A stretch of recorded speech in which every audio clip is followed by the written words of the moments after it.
average day to run a wastewater plant, and to add on all of the human resources related work that you are now all doing or have done is just extraordinary. And I've been keeping close tabs of all the communications to employees, and talking to Lisa about it, and feel very confident that we're all in good hands. We talk about essential employees, and boy, we've learned firsthand just exactly how essential the 500, 600 plus employees of this division are. So I'm extremely grateful. I know the rest of the committee is extremely grateful as well. So thanks to you all. The second note I wanted to make to the committee members is please take a moment and read the Star Tribune article that came out, I think, on the 10th, April 10th. Eric Roper from the Star Tribune wrote a really nice article about primarily the Metro plant and what happens when you flush the toilet or use the sink or use the shower. And I thought it was a very, very well done article, and encourage you to take a minute or two to pull that up on the Star Tribune. So with that, we have the approval of the agenda for today. Is there a motion to approve today's agenda? Sterner, approve today's agenda. Sterner makes the motion. Is there a second?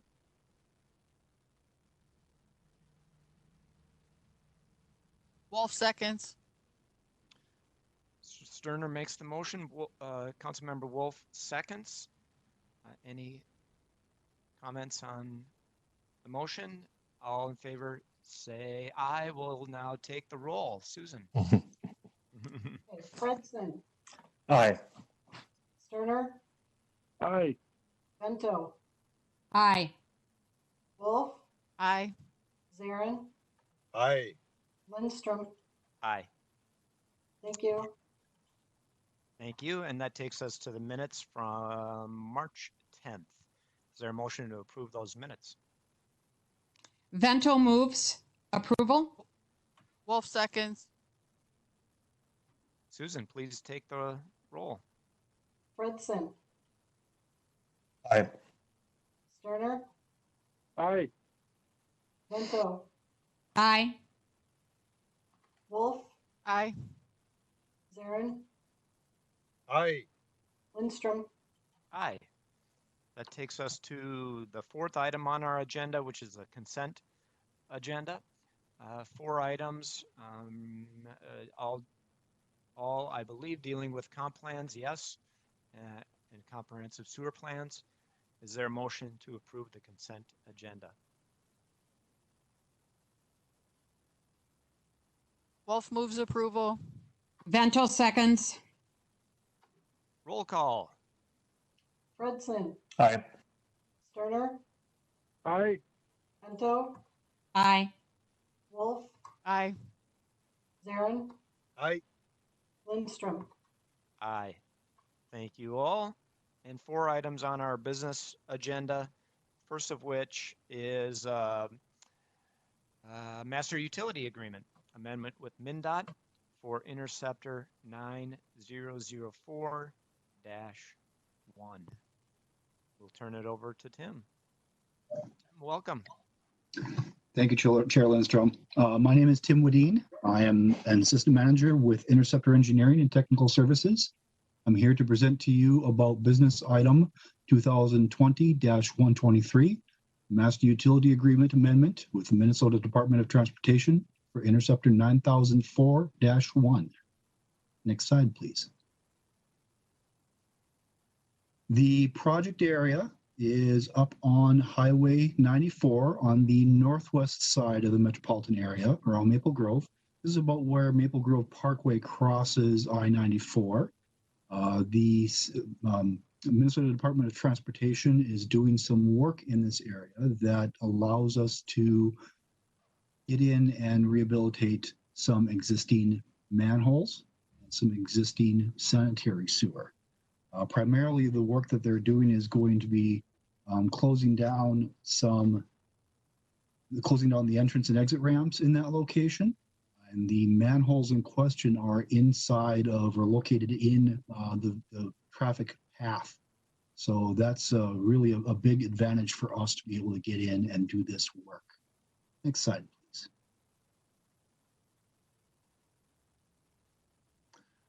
The project scope involves cured in place pipelining of the Elm Creek interceptor at the I-94 crossing. Again, as I mentioned, the access to this section requires the closing of the I-94 ramps, and rehabilitation is about 200 linear feet of 42-inch pipe. The project also includes rehabilitation of manholes MH31, MH32, and MH33. The MnDOT agreement that we are amending allows work to be done while MnDOT is planning on closing these affected ramps. Next slide, please. Our original estimate for this project was $800,000.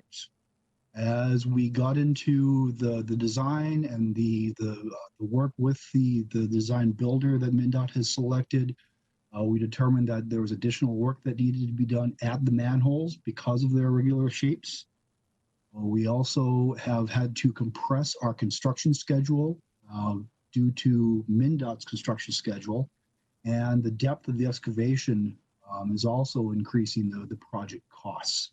So the overall cost of the revised project is $1,125,000. The Metropolitan Council underutilized businesses goals for this project, there are none, as these goals, these underutilized business goals, are being addressed as a part of the state project by MnDOT. Next slide, please. Our Thrive Lens analysis is advancing the outcome of stewardship, since we're using public financial resources to be investing them efficiently and effectively to maintain and restore existing capacity to existing wastewater infrastructure, which protects the region's natural resources. Next slide, please. Our proposed action is that the Metropolitan Council authorize the regional administrator to execute the contract amendment for Master Utility Agreement 19I-037 or 037 with the Minnesota Department of Transportation for a total contract value of $1,125,000. Next slide. With that, I am available for questions. Any questions?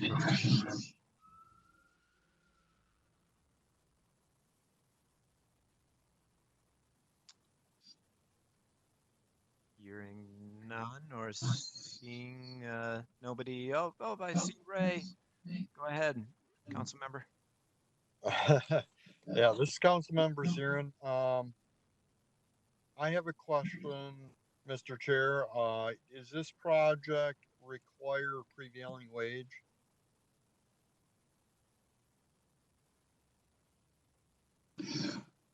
Thank you, Mr. Chair. Councilmember Zarin, I am not certain. Again, this is a MnDOT project. I would expect that, seeing as how this is a MnDOT project, well, it's a MnDOT project, and I don't remember off the top of my head what their requirements are for prevailing wage or not. That is a requirement between Minnesota Department of Transportation as the lead for the project and the design builder. Follow-up question, if I could. Please. Where's the funding source coming from? Is this money coming from MnDOT, or is the money coming from fees assessed to folks that use the interceptor? Thank you, Chair. Councilmember Zarin, the funding for this project, for this work, is coming from our capital improvements project, our capital improvements program. So it's being funded for this specific work from our user fees. if I could, Mr. Chair. Yes. Councilmember Zirin. So I think current policy is that if it's self-funded and it's not federally funded and it's not state funded, prevailing wage would not apply to this. Can anybody verify that for me? Mr. Chair, this is Janine Clancy, if I could be recognized. Yes, please, Janine, go ahead. Mr. Chair, Council Members Aaron, I believe most MnDOT projects require prevailing wage, particularly in the metropolitan area. And we can certainly confirm that with you. Of course, this is on an interstate highway and on the ramps. Generally speaking, those are FHWA funds, again, which would normally require prevailing wages. Again, Tim can confirm that. In terms of our fees and our recommendations, most of the projects within ES we request that they be prevailing wage projects, even if they are not PFA projects. This would not be a Public Facilities Authority project, but we always, almost always require that our projects be prevailing wages as a matter of informal policy. Thank you. Thank you for that. Excellent. Any other questions regarding this agenda item? Seeing none, is there a motion? This is Fredson. I would move approval. In seconds. Approval, Zirin seconds. Please call the roll. Fredson, Aye. Sterner, aye, Vento, Aye. Wolf, Aye. Zarin, Aye. Lindstrom. Aye. Thank you. Thank you. And that takes us to our second agenda item, ratification of declaration of emergency for boiler operator temporary services. Ms. Clancy. No, this is Larry Rogacki. I will be Hello. present. Wonderful. So Chair Lindstrom, committee members, my name is Larry Rogacki. My actual job title is Assistant General Manager of Support Services. Since I spoke with you last time, I am now serving in addition as the interim Assistant General Manager for Operations, pending the retirement of Mike Marinas. I am also the incident commander for the MCES COVID response, pandemic response. And these two items that I'm presenting this afternoon are related to those new positions. So these are two declarations of emergency presentation ratifications that I'm asking for. Ratification of declaration of emergency. First is for boiler operator temporary services. Next slide, Jason. So you are familiar, the Metro plant, solids processing, as we incinerate our biosolids, is tied to an energy recovery system that consists of 3 waste heat boilers and 2 steam turbine generators. Together, they save the council approximately $2.5 million a year in electrical, energy, and natural gas heating costs. So operation of these turbine generators, though, how it requires a first-class grade A licensed boiler operator. The boiler operator is responsible for the waste heat boiler and the steam turbine generator. Although the turbine boiler can be taken out of service without impacting our solids, waste heat boiler cannot be taken out without shutting down the incinerator train.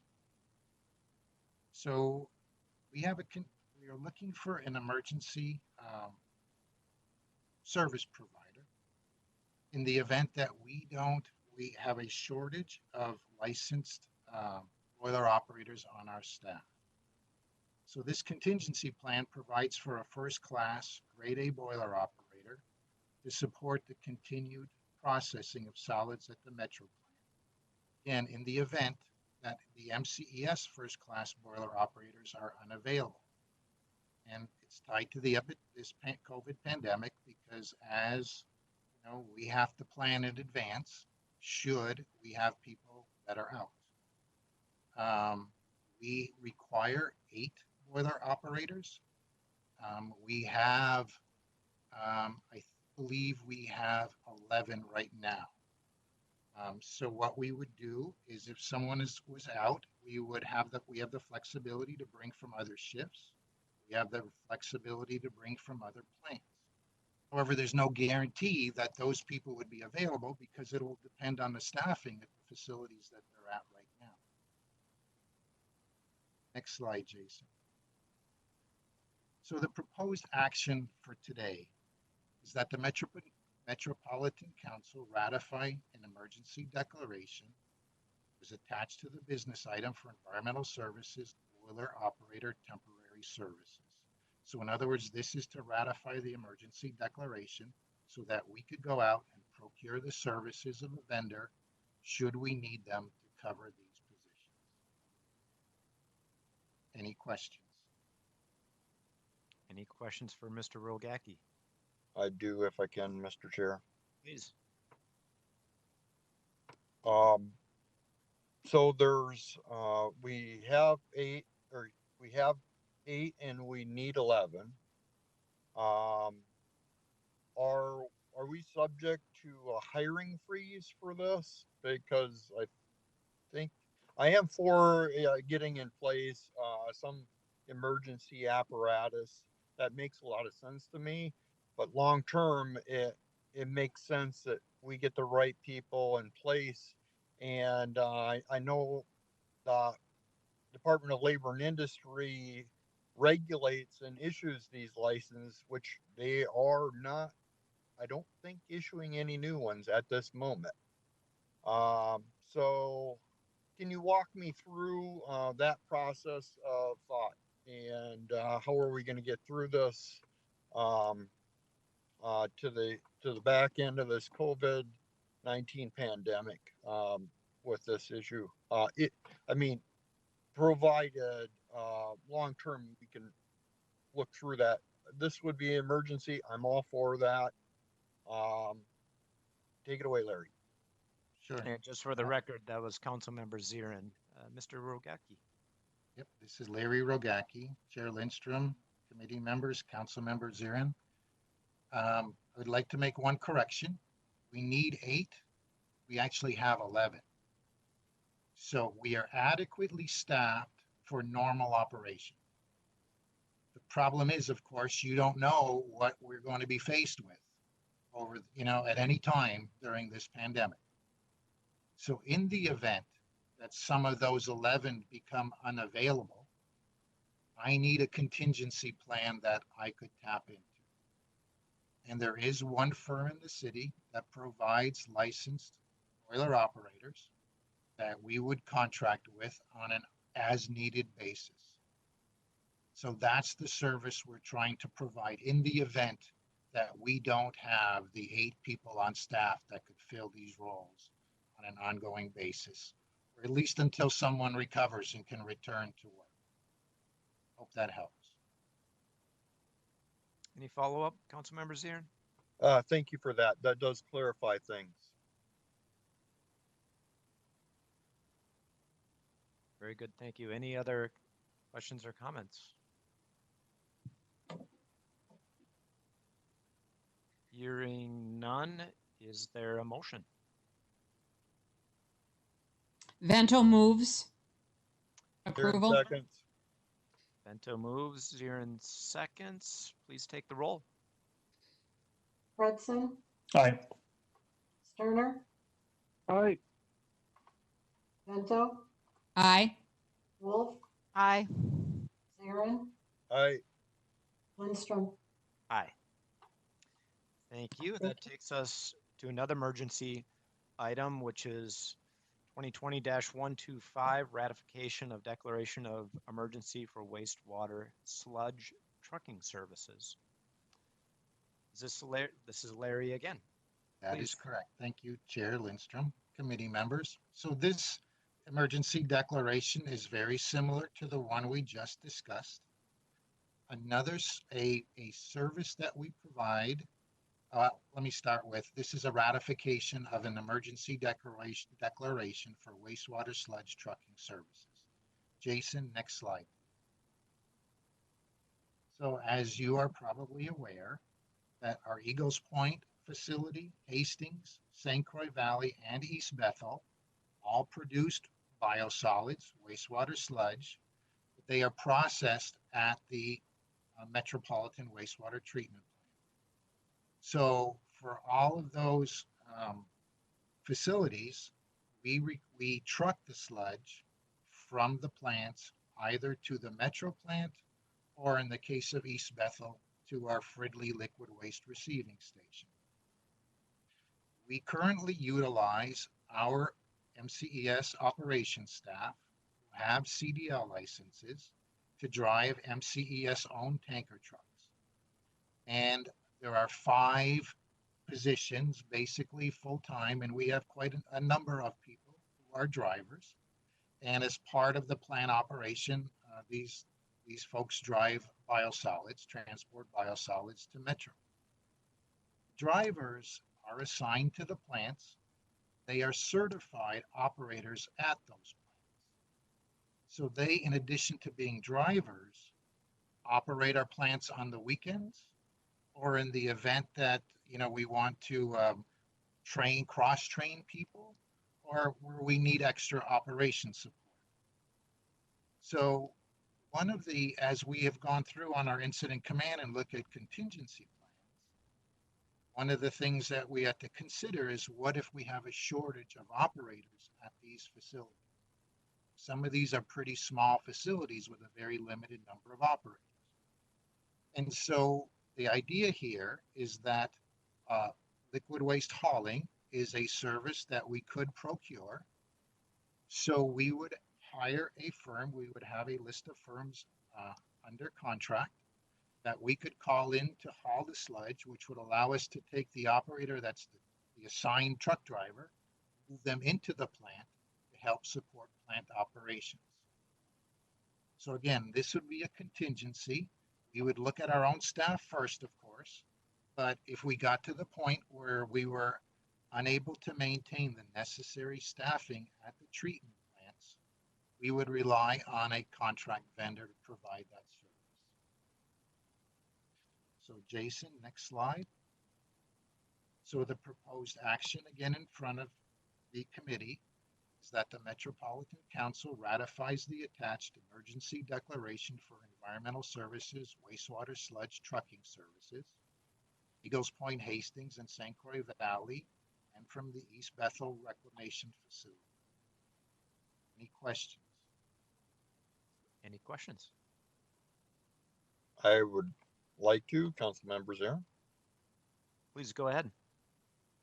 Thank you, Mr. Chair. How intensive is this trucking? Is this a daily run that needs to be done, or multiple daily runs?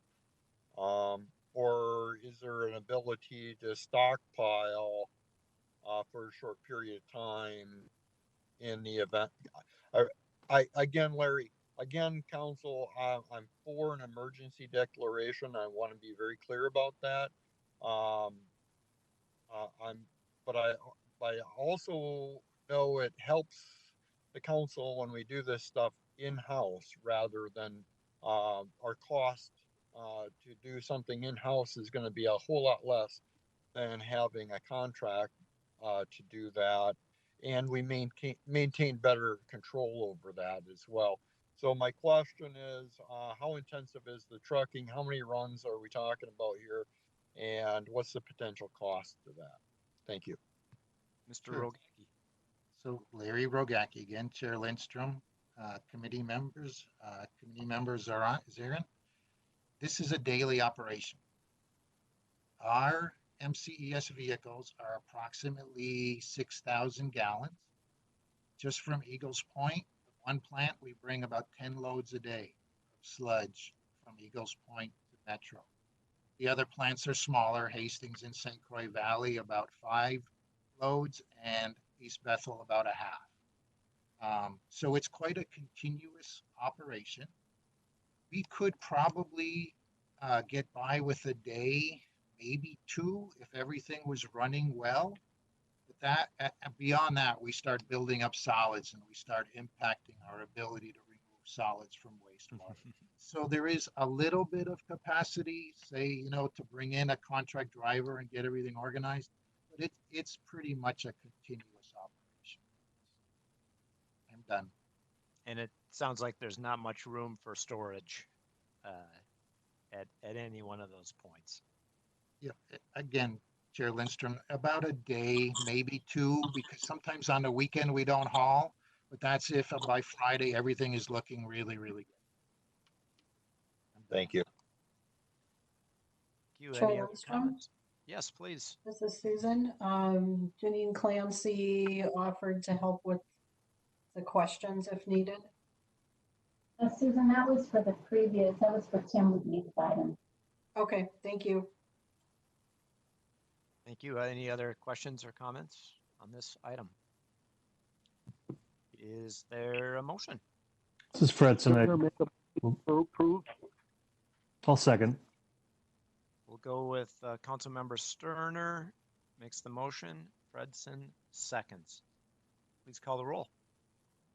I'm sorry, clarify that again. The motion is made by Councilmember Sterner and seconded by Councilmember Fredson. Thank you. Fredson, Aye. Sterner, Aye. Vento, Aye. Wolf, Aye. Zarin. Aye. Lindstrom. Aye. Thank you.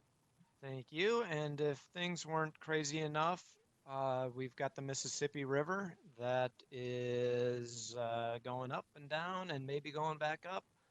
And that brings us to our last agenda item, which is ratification of declaration of emergency for environmental services, flood preparations and mitigations. Ms. Clancy or Mr. White? Mr. Chair, this is Janine Clancy, and Dan White will assist me with any questions. So this business item ratifies the emergency declaration that was submitted to the regional administrator on April 3rd. At that time, the elevation of the river warranted preparation of the item. In the last few days, thankfully, the river has crested and has begun to recede. However, staff recommends ratification of the declaration because the elevation of the river and the historical trends of wet weather events continue to present concern for us. In consultation with the procurement director, the declaration should be ratified, and then ES would be ready to address any and all emergency purchases related to flood response in order to ensure operations of wastewater treatment facilities in 2020. Next slide. This map provides you with a reference of the location of our facilities. During flood conditions, preparations are made at our facilities located in Hastings, St. Croix Valley, Blue Lake, and the Metro Plant. The majority of services anticipated in this declaration are for the Metro Plant. Next slide. The factors that make our facilities at risk for flooding in 2020 are the highly saturated soils, above average precipitation, and above average temperatures. These are ongoing concerns that the council has been advised about in preparation and presentations, about climate change. Next slide. Official government forecasts are prepared and published by the Department of Commerce, National Oceanic and Atmospheric Administration, the National Weather Service. This graph is for the Mississippi River just upstream of the Metro Plant. The river gauge is located at the cross section of Robert Street and Shepherd Road. The blue dots on the left side are actual measurements of river depth in feet, and the black dots on the right side are model predictions. The colored sections of this graph indicate NOAA's classification for flood severity. You can see that the peak of the Mississippi River at Robert Street and Shepherd Road this spring was predicted to remain below 15 feet and therefore was classified as a minor flood. Again, the river actually crested on Tuesday of this week, April 6th, into Wednesday, April 7th, of last week at 14.4 feet and is receding. Next slide. This graph is a graph developed by staff to indicate flood conditions at the Metro Plant. The green line is the NOAA measurements and predictions at Robert Street and Shepherd Road, the same as the previous slide. The lower blue line is measurements and predictions downstream at the Metro Plant effluent channel. The lower blue line triggers various actions for flood preparations at the plant, and you can see those actions that are identified on the left side of the slide. So for example, at elevation 693, or when the river is about 10 feet deep at the Metro Plant effluent channels, the effluent pumps are turned on. Furthermore, Ramsey County and the city of St. Paul close Warner Road when the river elevation reaches 699.6, and the city closes Childs Road when the river elevation reaches 700. At this point, ES constructs a temporary elevated road so that staff can enter the Metro Plant by driving on the double barrel interceptor. This spring, the effluent plant pumps were turned on March 29th, which requires that an electrician be on site 24 hours a day, 7 days a week. And I just noted, as of today, the effluent pumps are still on, at least from this morning. We do not anticipate having to construct the temporary road at this time. However, we have prepared a traffic control plan and have submitted the right-of-way plan and the obstruction permit to the City of St. Paul Public Works Department for consideration. Next slide, please. This is a list of typical activities undertaken at the Metro Plant. A couple of items that are of interest is that we put the effluent pump station into service at elevation 692. The staff considers weather reports, flood forecasts, and rate of river rising. Electricians are assigned to 24-hour-a-day, 7-day-a-week coverage while pumps are in service. Staff also ensures that the facility is well stocked with critical process inventory.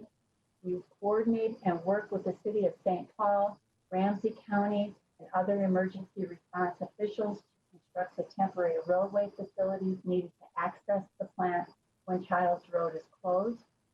And as soon as Childs Road is closed, liquid waste haulers are diverted to 3rd and Commercial wastewater receiving facility. This means that 3rd and Commercial will have to accommodate on average 60 trucks a day, with some days being as high as 155 trucks a day. Over the past 10 years, ES has had to divert all trucks to 3rd and Commercial due to flood conditions in 2010, 2011, 2014, and 2019. Next slide, please. And this slide shows the construction of a temporary road ramp from Warner Road to the double barrel interceptor. You can see that this photo is dated because today we have jersey barriers on each side of the barrel, which address some safety concerns. Next slide. And then this shows the completed temporary roadway, and Childs Road is inundated. Last year, a question was asked about raising the elevation of Childs Road permanently. And I wanted to make just a couple of comments. First of all, the City of St. Paul has jurisdictional authority over Childs Road. Any project on Childs Road would likely be advanced by the city with MCES as a partner. Secondly, any significant changes to the elevation of Childs Road would impact business access which would need to be addressed as part of the project feasibility analysis. The project analysis would also have to consider the placement of fill in the floodplain, how the loss of flood storage would be addressed. And finally, there is a recognition that given the frequency of flooding, a risk analysis is in order, and technical services will be working with our operations and maintenance divisions, safety and asset management to consider the risk analysis. Next slide, please. We also have some other activities at some of our other plants that I mentioned. We also do sandbagging, temporary pumping if needed. We also, at Hastings, build a very short road if necessary. Next slide. So the requested action is that the Metropolitan Council ratifies the emergency declaration attached to the business item for environmental services, flood preparation and mitigation for wastewater conveyance and treatment facilities. Thank you, and Dan White and I will respond to questions. Thank you. Any questions?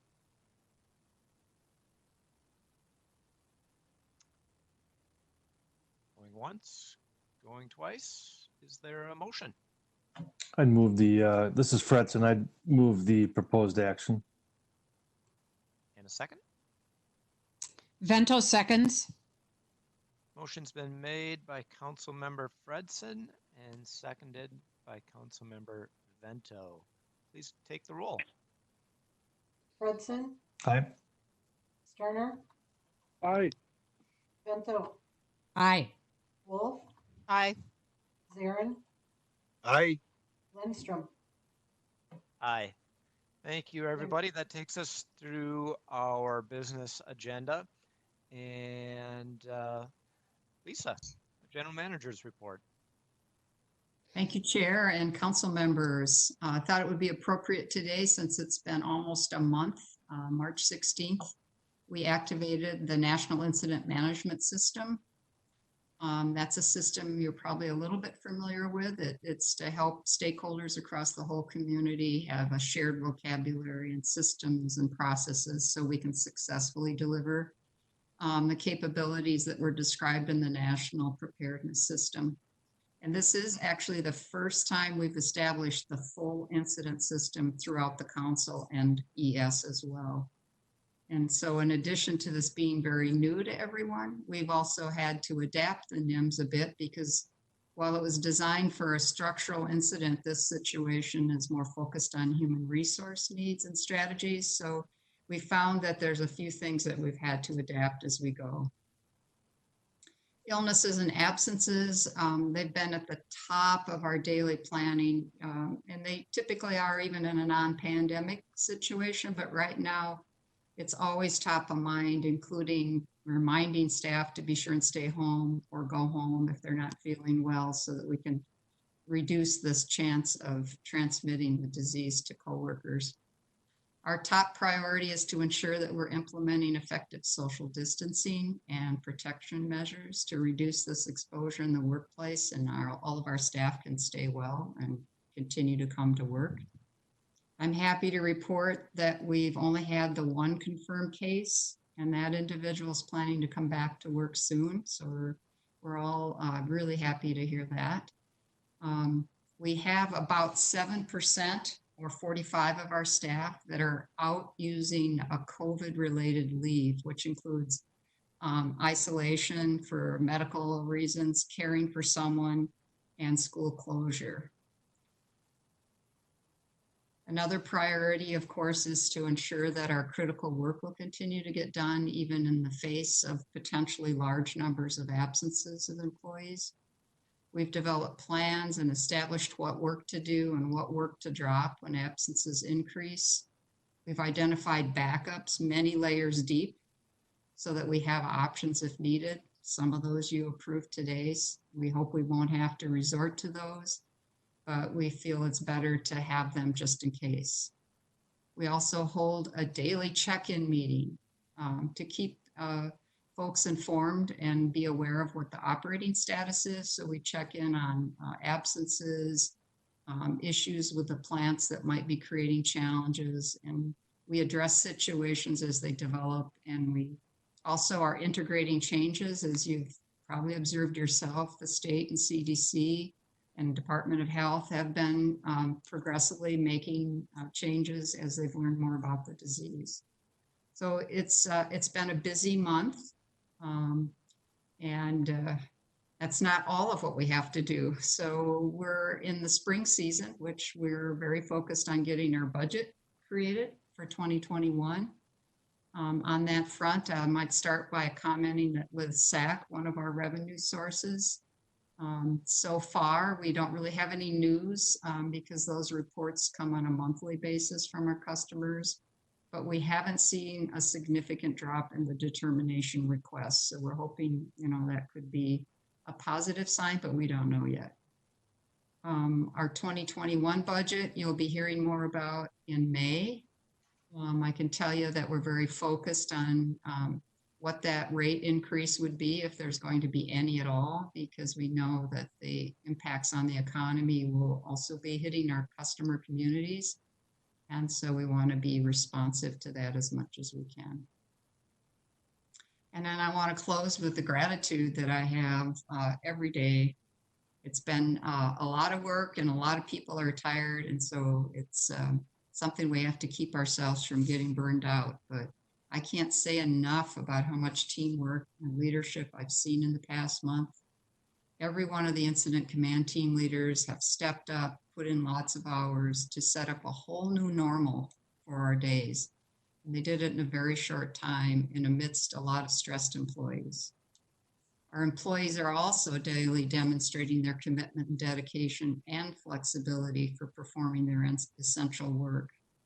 So I feel very confident that we are ready to rise to whatever situation we might face in this pandemic situation. And if there's a future, we'll be even more prepared for that one.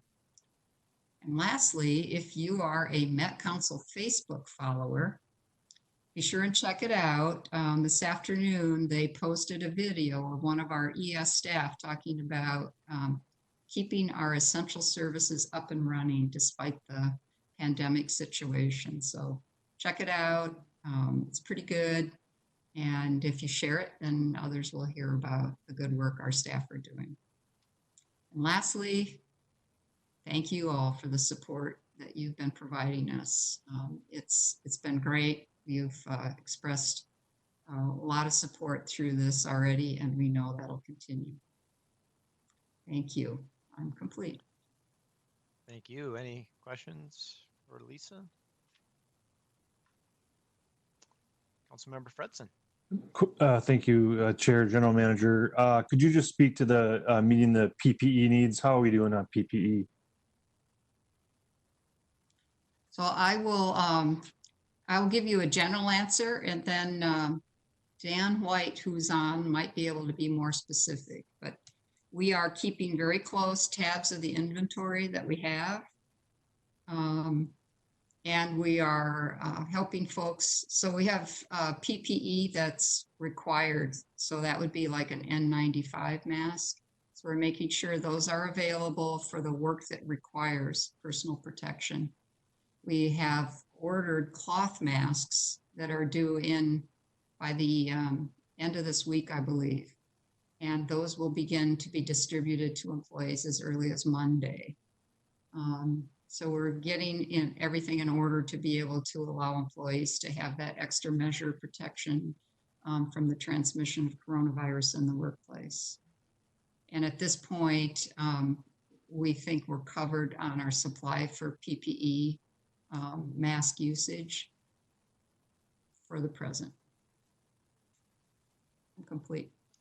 Thank you. I saw someplace that we had recently placed an order of around 12,000 PPE